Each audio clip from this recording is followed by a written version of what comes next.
রাতের অন্ধকারে হাতির করিডোরে দুর্ঘটনা, মদ্য পুলিশ অফিসারের গাড়ির ধাক্কায় আহত 4। ভয়াবহ সড়ক দুর্ঘটনা ঘটল পানিঘাটা বাগডোগরা রাজ্য সড়কের টাটারি ফরেস্ট এলাকায়।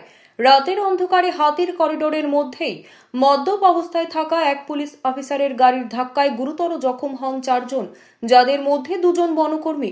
স্থানীয় সূত্রে জানা গিয়েছে, সন্ধ্যায় পানিঘাটার দিক থেকে বাইকে করে বাগডোগরার দিকে যাচ্ছিলেন 2 আরোহী।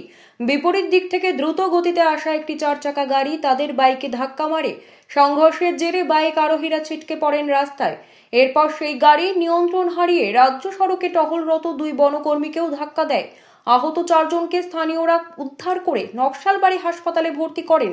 আহতদের মধ্যে বাইক আরোহী আশুতোষ মিশ্র ও নীলাঞ্জনা সিনহা, দুজনে ভিন্ন রাজ্যের বাসিন্দা। অপর 2 আহত বনকর্মী আশিস কিন্ড ও স্বপ্নীল প্রধান, দুজনেই পানিঘাটা রেঞ্জে কর্মরত। পরে আশঙ্কাজনক অবস্থায় 2 বাইক আরোহীকে শিলিগুড়ির একটি বেসরকারি হাসপাতালে স্থানান্তরিত করা হয়। ঘটনার তদন্ত শুরু করেছে পুলিশ।